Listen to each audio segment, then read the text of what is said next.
Hello, good evening. Welcome to my video presentation for Dr. Mike Russell's General Chemistry 3. Today we will be investigating a neuromodulatory approach to attention deficit hyperactivity disorder. So let's get into the fun stuff. What exactly is attention deficit hyperactivity disorder? Well, it was first discovered by George F. Still over 100 years ago in 1902. He first characterized the disorder as children being morally defect of control. He says that they were restless, aggressive, aversive to authority, constructive guidance, and they did not want to listen. And he first noted that their energy levels were off the charts. This is sort of falls into the stereotypical view of what ADHD used to be believed of what it was just young boys being very rowdy, unable to sit still or take instruction very well. It is the world's most diagnosed neurodevelopmental disorder, affecting estimated between 5 and 11% of children worldwide. Now, interestingly, in America, we have a 7.9% statistic. Meanwhile, in Mexico, it's 2.9% as of 2016, and in Italy, 0.8%.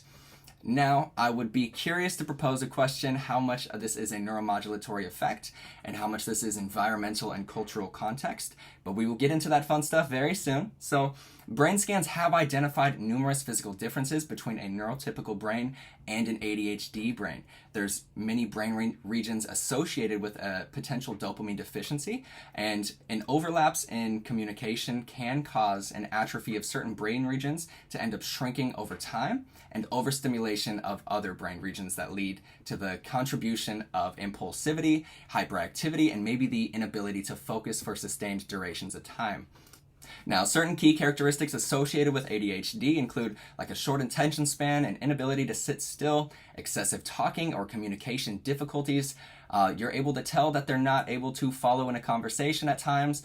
You can see it in their eyes. They'll begin to wander on things where external stimulus is not readily apparent, and poor time management and a lack of effective ability to plan ahead. Now that we have addressed the history of ADHD and the common symptomology associated with it, let's get into the neuromodulatory factors of the disorder. There are 4 primary neuromodulatory systems which function to coordinate executive functioning of the central nervous system. First, let's make the distinction between a neurotransmitter and a neuromodulator. Neurotransmitters are signals sent from one neuron to another, resulting in a small localized reaction, while neuromodulators utilize the same signaling molecules of dopamine, serotonin, acetylcholine, and norepinephrine, except to a much larger scale. Bundles of neurotransmitters are released simultaneously to several different brain regions at the same time to orchestrate their functioning together. They sort of work as orchestrators that help our brain regions work together in synchrony.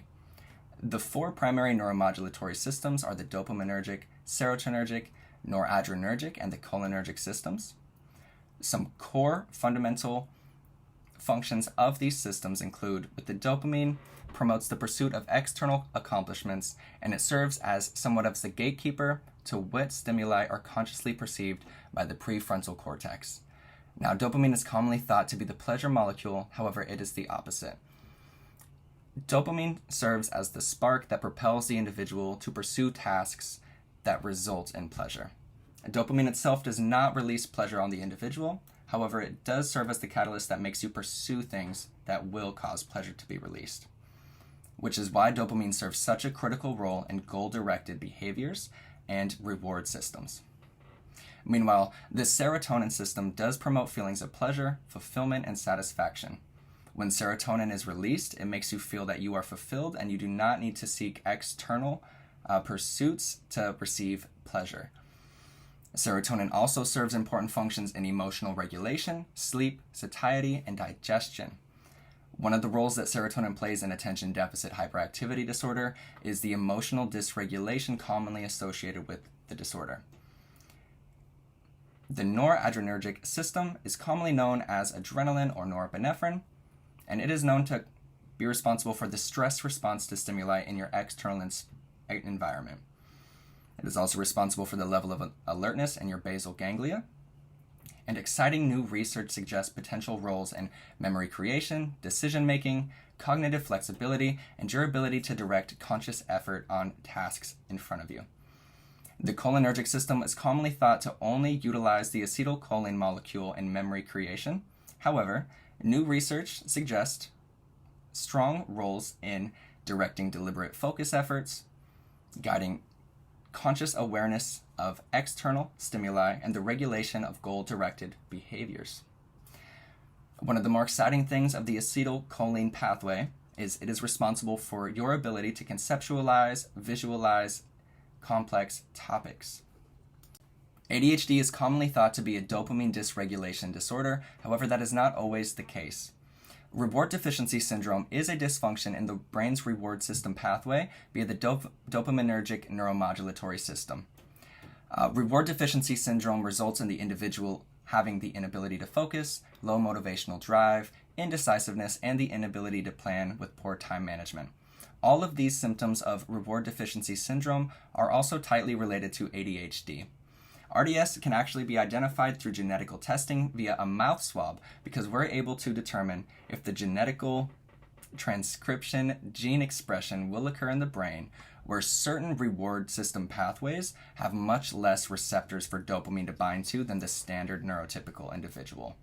Meaning, when you do pursue a task that should be releasing a large amount of dopamine, that person receives diminishing returns and they will have a much lower gratification and fulfillment level from the same task that should make them feel much more rewarded. Now, reward deficiency syndrome is not ADHD, however, it is very tightly correlated to its development and its diagnosis. Dopamine is not the pleasure molecule of the brain. In fact, it's the brain's reinforcement system. When you achieve a task, your brain releases dopamine, which tells your brain we should do it again and reinforce the behavior, which amplifies the likelihood of this behavior occurring again in the future.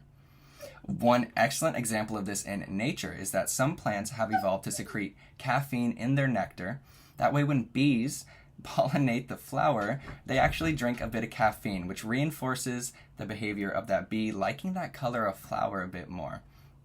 Another great example of this is the first time people drink caffeine, the first time they drink coffee, they usually don't like the bitter taste because the coffee plant evolved to emit a bitter taste that pushes predators away from its consumption. However, with the caffeine component, it reinforces the flavor so much that we slowly begin to learn to love the taste of coffee.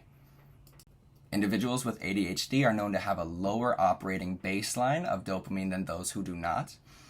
The baseline level of dopamine is also known as the tonic or tonic rate of dopamine. It is a very steady and slow releasing accumulation of dopamine that slowly builds throughout the day and then begins to taper off later as you start to relax.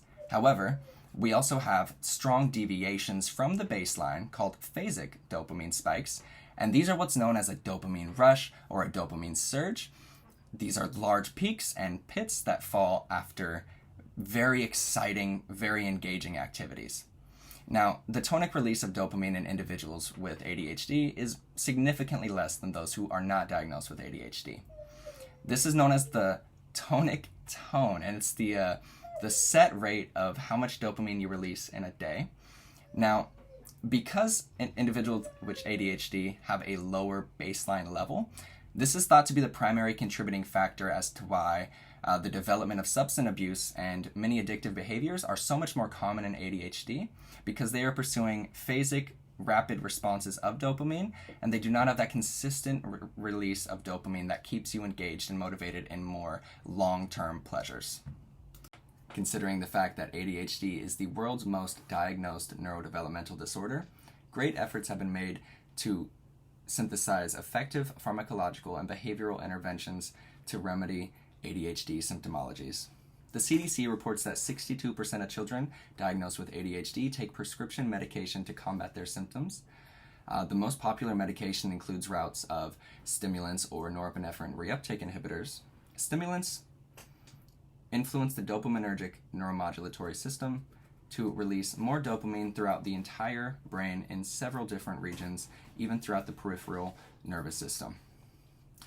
The increase in dopamine paired with more receptors being created to bond and reuptake inhibitors create dopamine to stay in the blood for an extended duration of time, influence more dopamine-related goal-directed behaviors, so the prefrontal cortex has a greater ability to orchestrate executive functioning. Exercise-based interventions have received promising preliminary research in recent times. These short-term and long-term interventions have been shown to cause lifelong benefits and positive impacts on nearly all ADHD symptomology. However, much more research is needed to conclusively demonstrate that these permanent, long-lasting effects may outperform the pharmacological interventions. However, the current body of research suggests that combining pharmacological and exercise-backed interventions in conjunction form the most effective route of creating new neural pathways that help your body focus.